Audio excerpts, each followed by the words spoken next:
नमस्कार. मी Rohini Yogesh Panse, Ahilyadevi high school for girls Pune इथं विज्ञान हा विषय शिकवते.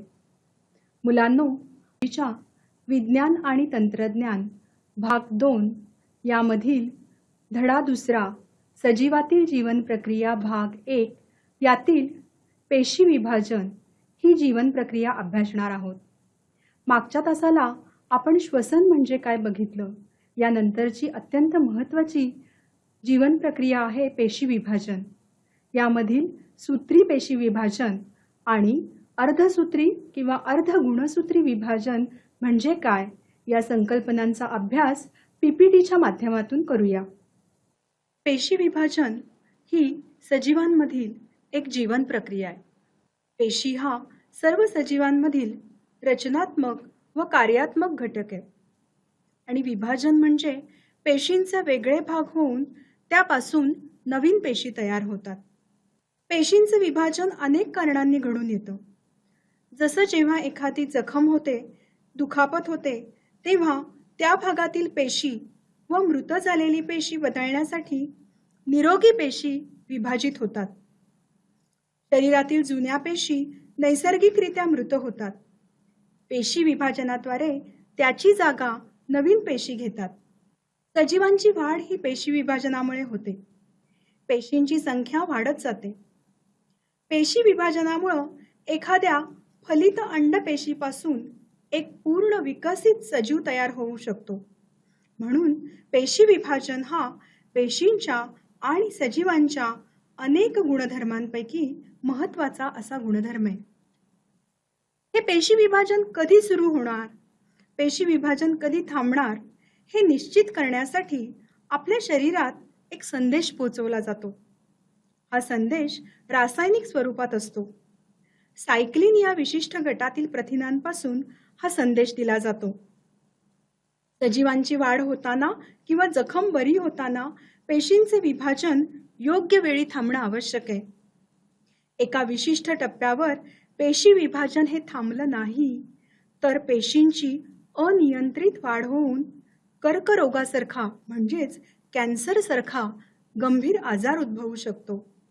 आहे की नाही ही इंटरेस्टिंग प्रक्रिया? चला तर मुलांनो, आपण सविस्तर या पेशी विभाजन प्रक्रियेचा अभ्यास करूया. पेशी विभाजनाचा अभ्यास करण्यापूर्वी आपल्याला पेशींची रचना माहीत असणं आवश्यक आहे. प्रत्येक केंद्रकी पेशीमध्ये केंद्रक असतो आणि या केंद्रकामध्ये गुणसूत्र असतात.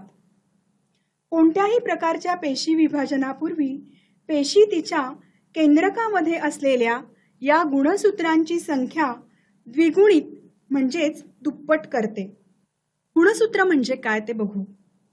सजीवांच्या पेशी केंद्रकात असणारा व अनुवंशिक गुणधर्म वाहून नेणारा घटक म्हणजे गुणसूत्र.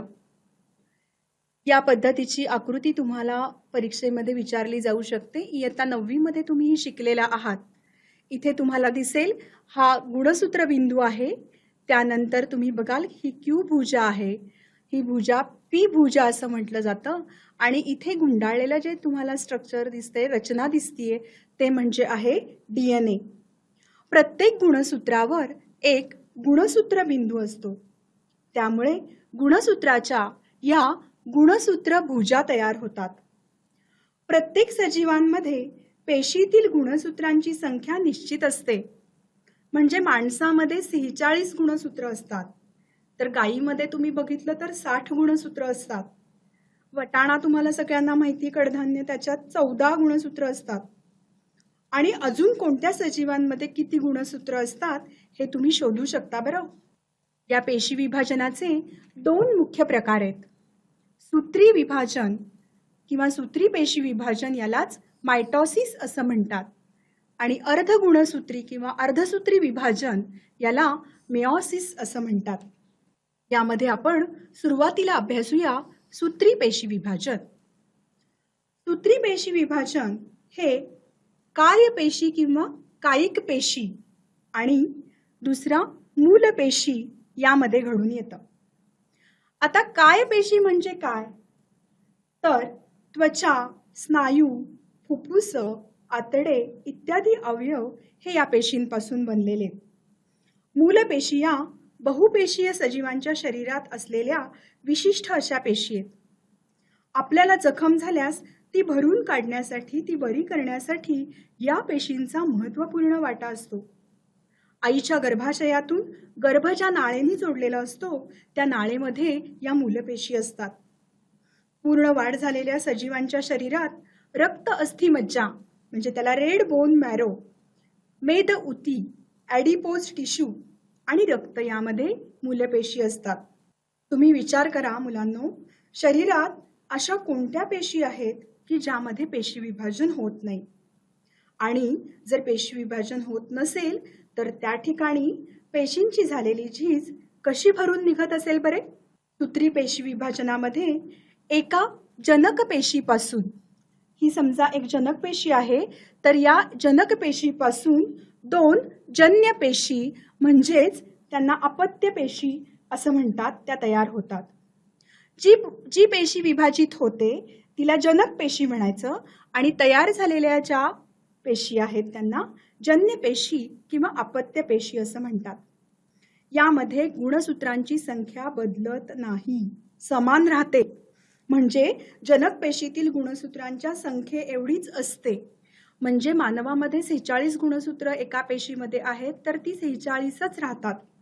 सूत्री पेशी विभाजनामध्ये एक पेशी स्वतःचे विभाजन करते आणि दोन एकमेकांशी तंतोतंत जुळणाऱ्या म्हणजेच एकरूप अशा पेशी तयार होतात. सूत्री विभाजन मुख्य दोन टप्प्यांमध्ये होतं, प्रकल विभाजन आणि परिकल विभाजन. प्रकल म्हणजेच काय तर केंद्रकाचं विभाजन होतं, आणि परिकल म्हणजे काय तर जीवद्रव्याचं, पेशीद्रव्याचं विभाजन होतं. हे केंद्रकाचं जे विभाजन आहे हे 4 पायऱ्यांमध्ये होतं.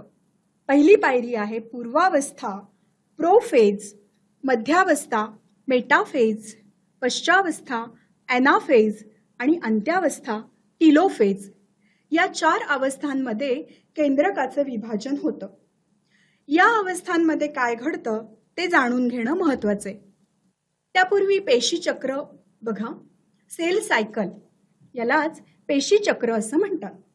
या पेशीचक्रांमध्ये G1 फेज म्हणजे जीवन अवस्था, एस फेज म्हणजे एस अवस्था आणि G2 फेज या अवस्थांमध्ये आधी पेशी जाते. म्हणजे इथे पेशीची वाढ होते, इथे DNA जे असतात त्या DNAचं रेप्लिकेशन होतं, आणि इथे सूत्री विभाजनासाठी पेशी तयार होते. आणि हा जर पूर्ण आपण वेळ बघितला तर 22 ते 23 तासांचा हा कालावधी असतो.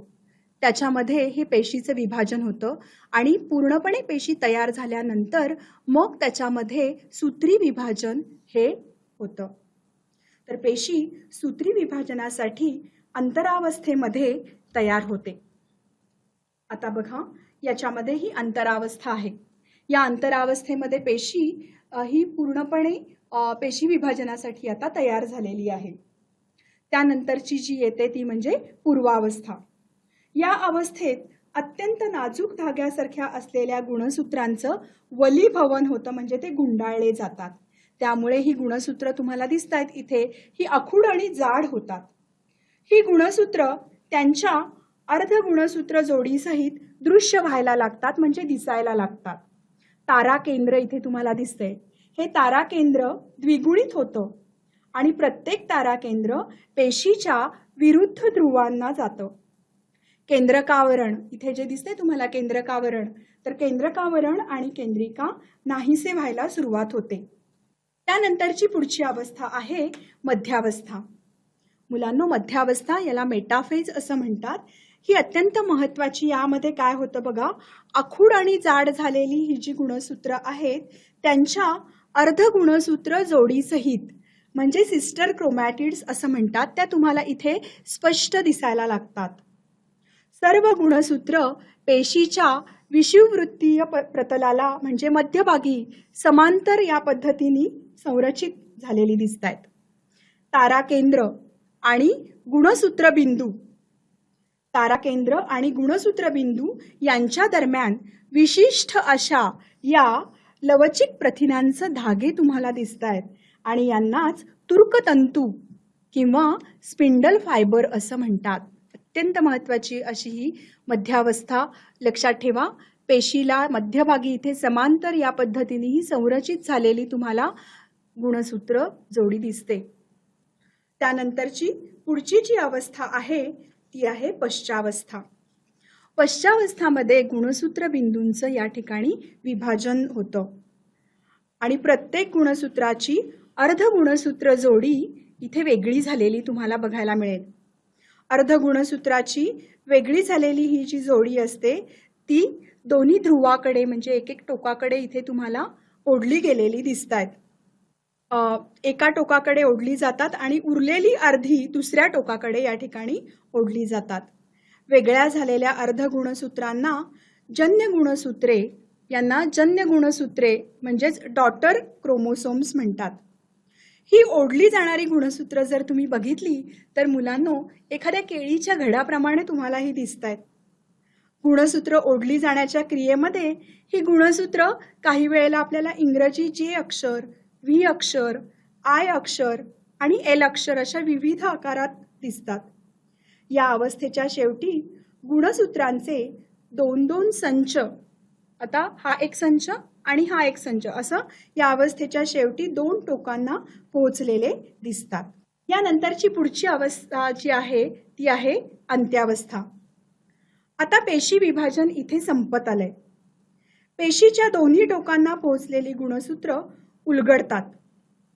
पूर्वावस्थेत तुम्ही या ठिकाणी बघितलं तर ती गुंडाळलेली असतात. पूर्वावस्थेत ती गुंडाळलेली असतात तर पुन्हा ती नाजूक धाग्यासारखी पातळ होऊन दिसेनाशी व्हायला सुरुवात होते. दोन्ही टोकांना पोहोचलेल्या गुणसूत्रांच्या संचाभोवती केंद्रकावरण इथे तयार झालेलं तुम्हाला परत दिसेल. केंद्रकावरण इथे तयार होतं. जन्य केंद्रकामध्ये केंद्रिका दिसू लागतात. तूर्कतंतू पूर्णपणे नाहीसे होतात आणि या अवस्थेच्या शेवटी एका पेशीमध्ये दोन केंद्रक तुम्हाला बनलेली दिसतात. अशा तऱ्हेने प्रकल विभाजन म्हणजे केंद्रकाचे विभाजन पूर्ण होते आणि नंतर परिकल विभाजन म्हणजे जीवद्रव्याचे विभाजन सुरू होते. आता ही सूत्री विभाजनाची प्रक्रिया आपण व्हिडिओच्या माध्यमातून बघूया. पूर्वावस्थेमध्ये गुणसूत्रांचं वलीभवन होतं. ताराकेंद्र पेशींच्या विरुद्ध ध्रुवांना जातं. केंद्रकावरण व केंद्रिका अदृश्य व्हायला सुरुवात होते. सर्व गुणसूत्र मध्यभागी समांतर रेषेत संरचित होतात. ही आहे मध्यावस्था. मध्यभागी समांतर रेषेत संरचित झालेली गुणसूत्र. पश्चावस्थेमध्ये अर्ध गुणसूत्र जोडी वेगळी होऊन अर्धी गुणसूत्र पेशींच्या एका टोकाला व अर्धी गुणसूत्र दुसऱ्या टोकाला जातात. अंत्यावस्था यामध्ये आता पेशी विभाजन संपत आले. गुणसूत्र उलगडतात, धाग्यासारखी होतात. पेशी द्रव्यांचं विभाजन होऊन त्यापासून दोन नवीन जन्य पेशी तयार होतात. परिकल विभाजन यामध्ये पेशी द्रव्यांचं विभाजन होऊन दोन नवीन पेशी तयार होतात. त्यांना जन्य पेशी किंवा डॉटर सेल असं म्हणतात. या प्रक्रियेमध्ये प्राणी पेशीमध्ये जर बघितलं तर विषुववृत्तीय प्रतलाला समांतर एक खाच तयार होते आणि दोन नव्या पेशी या तयार होतात. वनस्पती पेशींमध्ये खाच तयार न होता पेशी द्रव्याच्या मध्यभागी एक पेशी पटल तयार होतं आणि दोन नवीन पेशी तयार होतात. अशा प्रकारे सूत्री विभाजन प्रक्रिया पूर्ण होते. ही शरीराच्या वाढीसाठी अत्यंत आवश्यक आहे. शरीराची झालेली झीज भरून काढण्यासाठी, जखमा बऱ्या करण्यासाठी, सर्व प्रकारच्या रक्तपेशी तयार करण्यासाठी सूत्री विभाजन आवश्यक असतं. यावर परीक्षेत तुम्हाला प्रश्न विचारला जाऊ शकतो. आकृतीच्या मदतीने सूत्री विभाजनाचे सविस्तर वर्णन करा. यानंतर आपण सजीवातील जीवन प्रक्रिया यामधील पेशी विभाजनातील अर्धसूत्री विभाजन म्हणजे अर्धगुणसूत्री विभाजन हे बघूया. अर्धसूत्री पेशी विभाजनाच्या पद्धतीमध्ये एका द्विगुणित पेशीपासून, इथे तुम्हाला 2n लिहिलेलं दिसतंय, तर ही द्विगुणित पेशी आहे. या द्विगुणित पेशीपासून 4 एकगुणित पेशी तयार होतात. इथे तुम्हाला 1n असं दिसतंय. याला इंग्रजीत हॅप्लॉइड म्हणतात. आणि इथे जी सेल दिसते तुम्हाला ती डिप्लॉइड म्हणजे द्विगुणित पेशीपासून 4 एकगुणित म्हणजे हॅप्लॉइड पेशी तयार होतात. एकगुणित पेशी म्हणजे गुणसूत्रांची संख्या निम्मी झालेली असते. म्हणजे इथे द्विगुणित पेशी धरली तर 46 गुणसूत्र इथे असतील, तर इथे ती 23 झालेली असतात. तर या पद्धतीने अर्धसूत्री पेशी विभाजनामध्ये विभाजन होताना हे प्रामुख्याने बघायला मिळतं. यानंतरचा भाग आपण फलकावर बघूया. अर्धसूत्री विभाजन मेयोसिस. अर्धसूत्री विभाजन भाग 1 आणि अर्धसूत्री विभाजन भाग 2 अशा 2 भागांमध्ये आपल्याला हे होताना दिसतं. अर्धसूत्री विभाजन 1 यामध्ये गुणसूत्रांची संख्या अर्धी होते आणि अर्धसूत्री विभाजन 2 हे सूत्री विभाजनासारखंच होतं. अर्धसूत्री विभाजन भाग 1 यामध्ये पूर्वावस्था भाग 1, मध्यावस्था भाग 1, पश्चावस्था भाग 1 आणि अंत्यावस्था भाग 1 अशा उपअवस्था बघायला मिळतात. त्यात सर्वात महत्त्वाची जी आहे ती पूर्वावस्था भाग 1 आहे. पूर्वावस्था भाग 1 यामध्ये तनुसूत्रता म्हणजे लेप्टोटीन, युग्मसूत्रता झायगोटीन, स्थूलसूत्रता पॅचिटीन, द्विसूत्रता डिप्लोटीन आणि अपगती म्हणजेच डायकायनेसिस या उपअवस्था बघायला मिळतात. अर्धसूत्री विभाजन भाग 2 यामध्ये सूत्री विभाजनासारखेच पूर्वावस्था 2, मध्यावस्था 2, पश्चावस्था 2, अंत्यावस्था 2 आणि परिकल विभाजन होतं आणि 4 एकगुणित पेशी तयार झालेल्या दिसतात. यानंतरचा भाग पीपीटीच्या माध्यमातून बघूया. अर्धगुणसूत्री विभाजन हे जनन पेशीमध्ये होतं. जीवशास्त्रामध्ये अर्धसूत्री विभाजन ही प्रक्रिया लैंगिक प्रजनन आणि जनुकीय परिवर्तनासाठी अतिशय महत्त्वाची मानली जाते. या प्रक्रियेत एका द्विगुणित पेशीपासून 4 एकगुणित पेशी तयार होतात. यात गुणसूत्रांची संख्या निम्मी होते. पूर्वावस्था भाग 1. पूर्वावस्था भाग 1 ही सूत्री विभाजनातील पूर्वावस्थेच्या तुलनेत प्रदीर्घ आणि गुंतागुंतीची असते. याचे 5 भागात विभाजन केले जाते. तनुसूत्रता, युग्मसूत्रता, स्थूलसूत्रता, द्विसूत्रता आणि अपगती. तनुसूत्रता लेप्टोटीन, झायगोटीन, पॅचिटीन, डिप्लोटीन आणि डायकायनेसिस. तनुसूत्रता यात गुणसूत्रांचं संघनन होतं म्हणजेच कंडेन्सेशन होतं आणि गुणसूत्र स्पष्टपणे दिसू लागतात. युग्मसूत्रता यामध्ये सजातीय गुणसूत्र म्हणजेच याला होमोलोगस क्रोमोसोम्स म्हणतात, ते एकमेकांच्या समोर येतात आणि त्याचे युग्मन होते, म्हणून याला युग्मसूत्रता असं म्हटलं जातं. सजातीय गुणसूत्रांची जोडी सिनॅप्टोनिमल कॉम्प्लेक्समुळे इथे स्थिर राहते आणि या जोडीस बायव्हॅलंट किंवा चतुष्क म्हणजे टेट्राड म्हणतात. त्यानंतर सर्वात महत्त्वाची स्थूलसूत्रता आहे.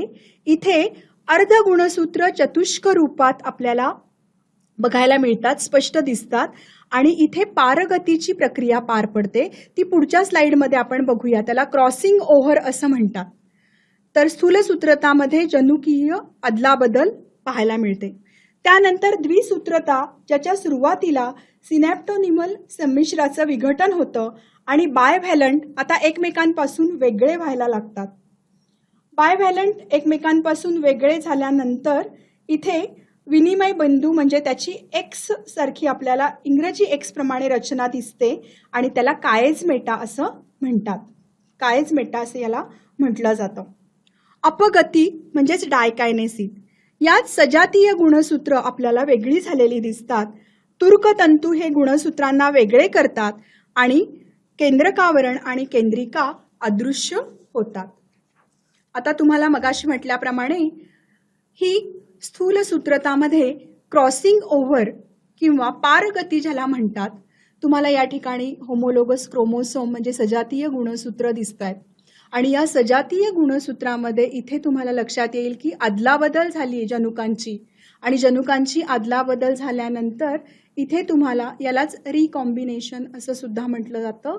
आणि इथे रिकॉम्बिनंट क्रोमॅटिड म्हणजे हे बदललेले तुम्हाला सजातीय गुणसूत्रांची असंतती अर्धगुणसूत्रांमध्ये म्हणजे त्यांच्या बाहूंमध्ये अनुवंशिक पदार्थांची देवाणघेवाण झालेली दिसते. या प्रक्रियेस क्रॉसिंग ओव्हर किंवा पारगती असं म्हणतात. जनुकांची अदलाबदल झाल्यामुळे ते मिश्रित दिसतात. इथे तुमच्या लक्षात येईल की या निळ्या रंगाच्या खाली लाल रंग दिसतोय, लाल रंगाच्या खाली निळा रंग हा आकृतीमध्ये दाखवलाय, पण जनुकांची अदलाबदल इथे झालेली दिसते. ही अतिशय महत्त्वाची यातील अवस्था आहे. पूर्वावस्था भाग 1 मधील 5 उपअवस्था आपण पाहिल्या. यामध्ये वेगळी झालेली गुणसूत्र मध्यावस्था 1 मध्ये, आता ही मध्यावस्था 1 आहे, यामध्ये ती समांतर संरचित होतात. तुर्कतंतू परिकलांमध्ये दिसू लागतात आणि गुणसूत्रांच्या गुणसूत्र बिंदूंना जोडले जातात. पश्चावस्था 1 मध्ये समान गुणसूत्र पेशींच्या विरुद्ध टोकांना स्थलांतरित होतात. अंत्यावस्था 1 मध्ये गुणसूत्र पेशींच्या विरुद्ध टोकांना पोहोचतात आणि पुन्हा केंद्रकावरण आणि केंद्रिका दृश्य व्हायला लागतात. परिकल विभाजन म्हणजे पेशीद्रव्य हे विभागलं जाऊन 2 एकगुणित जन्य पेशी तयार होतात. इथे अर्धसूत्री विभाजन भाग 1 संपल्यावर अर्धसूत्री विभाजन भाग 2 हा भाग सूत्री विभाजनासारखाच असतो. भाग 1 मध्ये तयार झालेल्या दोन्ही एकगुणित पेशीतील पुनःसंयोजित झालेल्या अर्धगुणसूत्री जोड्या वेगळ्या होऊन त्या पेशी विभाजित होतात आणि त्यापासून 4 एकगुणित जन्य पेशी तयार होतात. हे अर्धसूत्री विभाजन आता आपण व्हिडिओच्या माध्यमातून बघूया. अर्धसूत्री विभाजन किंवा अर्धगुणसूत्री विभाजन, या विभाजनाची वैशिष्ट्य बघा. अर्धगुणसूत्री विभाजन भाग 2 सजातीय गुणसूत्रांमध्ये पुनःसंयोग म्हणजे सिनॅप्सिस होतं. गुणसूत्रांची संख्या अर्धी होते. पारगती होते म्हणजेच क्रॉसिंग ओव्हर, जनुकांची अदलाबदल या ठिकाणी झालेली दिसते. जनुकांची अदलाबदल झालेली तुम्हाला या ठिकाणी दिसेल. 4 एकगुणित जन्य पेशी तयार होतात. 2 या ठिकाणी